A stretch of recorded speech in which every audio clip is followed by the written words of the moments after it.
Hi hello नमस्कार, मी सायली पिसा स्वागत करते अजून एक आपल्या नवीन ब्लॉगमध्ये. तर नवीन दिवसाची नवीन छान अशी सुरुवात झालेली आहे आणि लास्ट ब्लॉगला तुम्ही खूप सारं प्रेम दिलं, खूप साऱ्या ब्लेसिंगही दिल्या, त्याबद्दल धन्यवाद. तर ही जी तयारी चालू आहे ती आहे आता बंगालला जाण्या. सगळं पॅकिंग जे होतं ना ते चालू होतं. खूप धावपळीत दिवस चालले गेले, सुट्टी कशी संपली कळलंही नाही. गावावरून आलो, त्यानंतर अक्कलकोटला गेलो आणि मग लगेच आमची सुट्टी ही म्हणजे त्या दिवशी ट्रेनही होती. मग काय सकाळी भराभरी चालू झाली. जे म्हणजे ज्या तिकडे लागणाऱ्या गोष्टी आहेत त्या बंगालला येऊन श्रीबारा झाला आणि मी आजारी पडले. आता ह्या ज्या गोष्टी आहेत ना ते म्हणजे थोडंसं गव्हाचं पीठ घेतलं, म्हणजे तिथं गेल्या गेल्या तर मी लगेच कॅन्टीनला जाणार नाही म्हणून घरून थोडंसं घेतलं. त्यासोबत बाजरीचं पीठही घेतलं, जे की इकडे भेटत नाही. लास्ट टाइम येताना मी बाजरी घेऊन आले होते, त्यामुळं पीठ संपल्यानंतर माझ्याकडं बाजरी होती म्हणजे दळून आणण्यासाठी. त्यामुळे मग बाजरीचं पीठ 3 ते 4 किलो घेतलं असेल आणि गव्हाचं पीठही बऱ्यापैकी जेवढं मला लागतं तेवढं घेतलंच. माझा आवाज थोडासा इग्नोर करा, कारण मी खोकल्याने पूर्णपणे जाम झालेली आहे. त्यानंतर ज्या इकडे भाज्या भेटत नाही म्हणजेच पावटा, घेवडा, त्यानंतर वाटाणा येताना थोडासा आणला, अजून थोडीशी लिंबू आणली, म्हणजे मला ज्या लागणाऱ्या गोष्टी आहेत ना ते त्या घेऊन आले. आणि मी एवढं बाजरीचं पीठ घेतलं, त्यासोबत भाज्या बघू शकता आणि ही गावावरून आणलेली अंडी. ही सुट्टी इतकी धावपळीत गेली ना मी तुम्हाला सांगू पण शकत नाही. आणि आमच्या बॅगा तर काय बोलायचं कामच नाही, एवढ्या तर बॅगा झाल्या. तर चला आता मी फौजींना मदत करते. लास्ट ब्लॉगला एक कॉमन कमेंट होती की तुम्ही सासूबाईंना सोबत घेऊन जात नाही. आता आम्ही इकडे 2000 किलोमीटरवर आहेत. माझे दीर आणि जाऊबाई आमच्या घरापासून हार्डली 150 किलोमीटरच्या डिस्टन्सवर असतील. तर त्या त्यांच्याकडेही जात नाही. सगळ्यात मेन म्हणजे त्या त्यांना घरच सोडत नाही. भाऊजी सोडा, त्यानंतर आम्हीही सोडा. त्यांचं स्वतःचं माहेर आहे ना ते 1 किलोमीटरच्या डिस्टन्सवर आहे, म्हणजे त्यांचं आईचं घर, त्या तिथेही जात नाही. त्यांच्या मामाचं गाव 2 किलोमीटरच्या डिस्टन्सवर आहे, त्या तिथेही जात नाही. ॲक्च्युली ते आमचं घर सोडून कुठेच जात नाही. त्यांचं माहेर अगदी 1 किलोमीटरच्या डिस्टन्सवर आहे, त्या तिथेही जात नाही. त्यांना फक्त त्यांचं घरच प्रिय आहे.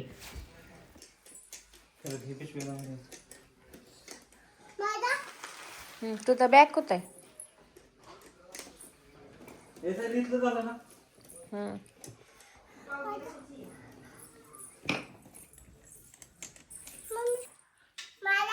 तू जा की मम्मा जवळ मग येशील. पडशील दादू.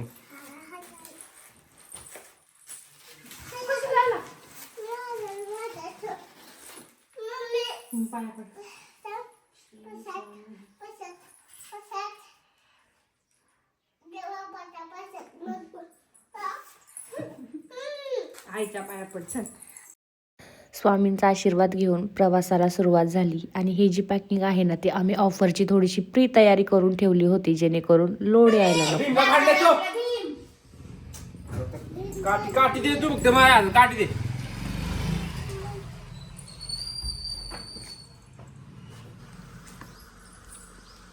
पाया पड की आईच्या, तर पप्पा पडतात. पण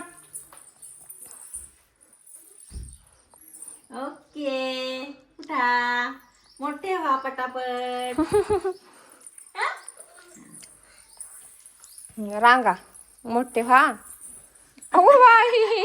माझे शूज बघ. आमच्या बॅग झालेल्या आहेत 1 2 3 4 5 6 7. ही एक द्यायची आहे नगरमध्ये, आणि एवढ्या तर आमच्या बॅग झालेल्या आहेत.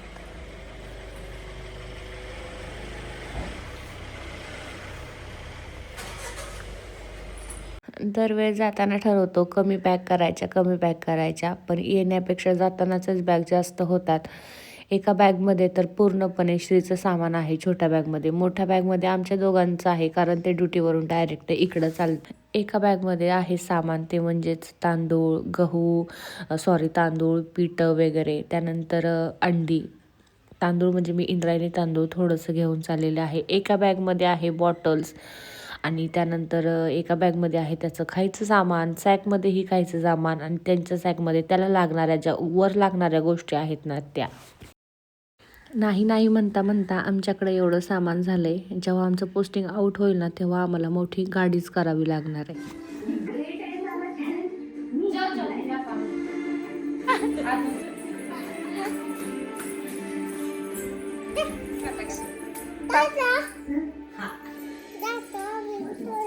आमच्या बाबतीत नेहमी असंच होतं की गाडीमध्ये बसल्यानंतर train is running late by म्हणजे सुरुवातीला सुटताना आता 2 तास आहे. आमची 6ची ट्रेन आता निघणार आहे 8 वाजता. आता ती 8ची निघेल 9 वाजता. म्हणजे जरी 8च्या मानाने चालली तरी आता ट्रेन तर पुढं लेटच होत जाईल. आता आमचा कसा प्रवास होतोय कसा नाही काय माहिती. आणि नेहमी घरी हा मेसेज कधीच येत नाही. जेव्हा आम्ही अर्धा रस्ता क्रॉस करू ना तेव्हा हा मेसेज येतो. तर काय माहिती पुढचा प्रवास कसा होतोय, ट्रेन किती वाजता येते किती नाही. श्री दिवस कसा पण निघतो पण श्री ट्रेनमध्ये झोपायला नकोच म्हणतो. तर चला बघूया. त्यानंतर बसून काय करणार, मग काय पिझ्झा मागवला आणि मस्त पिझ्झाचा आनंद घेतला. आमची 6:30 वाजता येणारी ट्रेन रात्री 11:30 वाजता आली. म्हणजे बघू शकता निघतानाच ट्रेन आमची एवढी उशीर. आता काय सांगू, ट्रेनच्या बाबतीत हा खूप इश्यू आहे. इकडून जाताना पण तेच आणि तिकडून येताना पण हेच. तर चला फायनली पुणे स्टेशनला पोचलो आणि आमच्या प्रवासाला चालू झाले. आता मोबाईल आत ठेवते आणि सगळ्या बॅग्स वगैरे व्यवस्थित आतमध्ये नेते. त्यासोबत आता ट्रेनचीही वाट बघतो. आता इथून पुढचा प्रवास कसा होतोय काय माहीत नाही. मला सोडायला आई वगैरे आलती, मम्मी. मी त्यांना निरोप देतानाचा व्हिडिओ अजिबात घेतला नाही कारण श्रीने रडून कालवा केला, गोंधळच करून दिला. तो म्हणत होता त्यांना तुम्ही पण ट्रेनमध्ये बसा. आणि ह्या गडबडीमध्ये त्याला म्हणजे नादवायच्या नादात मी व्हिडिओज घेतला नाही. त्यांनी पण नाही घेतला, मी पण नाही. आमची मम्मी पण रडायला आलती आणि श्री तर काय रडतच होता. आणि आमचा प्रद्युमन मम्मीला खतपाणी टाकत होता, अगं रडू नको करून. आणि बाकी ट्रेनमधला प्रवास खरंच खूप छान झाला. ट्रेन जवळजवळ आमची पोचेपर्यंत 15 तास लेट झाली. पण श्री संध्याकाळीही व्यवस्थित झोपला. दुसऱ्या दिवशी दुपारीही झोपला, संध्याकाळीही झोपला, परत दुपारीही तिसऱ्या दिवशी झोपला. आमचा जवळजवळ हा 3 दिवसांचा प्रवास झाला, जो की खूप डेंजर होता. पण श्रीने सपोर्ट मात्र नक्कीच चांगला केला. श्री आता हळूहळू मोठा होतोय. म्हणजे आता त्याला समजायला लागले. ट्रेनमध्ये तो पण व्यवस्थित खेळत होता. म्हणजे त्याच्या मी गाड्या घेऊन आले होते येताना, अजिबात त्रास दिला नाही. थोडाफार त्रास ठीक आहे, पण दरवेळेसच्या त्रासापेक्षा त्याचा खूप त्रास कमी होता. त्यानंतर आमची पॅकिंग चालू झाली. पॅकिंग म्हणजे आता आमचं स्टेशन येणार होतं आणि मग आमची जवळजवळ सगळ्या आमची बॅग्स ट्रेन वगैरे 16 तास लेट झाली. डायरेक्ट गाडी गाडी आलेली आहे. गाडी सामान लोड केलंय, सामान पण एवढं आहे. आणि श्रीने बऱ्यापैकी प्रवास ओके केला, म्हणजे त्रास नाही दिला. आणि आता हे गेले स्टेशन मास्टरकडून लिहून आणायला. म्हणजे आता त्यांना तिथे दाखवायला लागेल. 12चं रिपोर्टिंग होतं. आता आम्हाला पोचायला जवळजवळ 6 ते 7 वाजलेले आहेत. आणि आता ते लिहून आणायला लागेल म्हणून ते गेले. तर चला जाऊयात आता. त्यानंतर घरी आलो आणि पहिलं जे हे पिशव्या होत्या ना त्या बघायला सुरुवात केली. आम्ही भुईमुगाच्या शेंगा पण घरून घेऊन आलेलो आहोत. कारण बाकीच्या याच्यामध्ये काय तुटफुटचा विषय नव्हता, पण याच्यामध्ये टेन्शन होतं कारण अंडी होती आणि अंडी आमची फुटली. ज्या गोष्टींचं वाटत होतं ना ते फुटलंच, बघू शकता. ह्याही भरणीतली फुटली आणि ह्याही भरणीतली फुटली. बाकी जास्त काही रूम खराब नव्हती झाली, म्हणजे मला आवरणारी होती. मला इथं तेच टेन्शन होतं रूम किती खराब होती किंवा किती पसारा. रूम बऱ्यापैकी ओके होते. जाताना मी सर्व काही झाकून गेलते, त्याच्यामुळं मग काही टेन्शन नाही. भांडे वगैरे सगळं भरून गेलते म्हणजे झाकून, त्याच्यामुळं काही एवढं खराब नव्हतं झालं. आणि बाकी तर सामान व्यवस्थित आलं होतं. त्यानंतर आम्ही आहे तसं सामान फ्रीजमध्ये ठेवलेलं रात्री. माझा फ्रीजही एवढा खराब झाला नव्हता. आणि मग मैत्रिणींनी माझ्या जेवण केलं आणि झोपलो.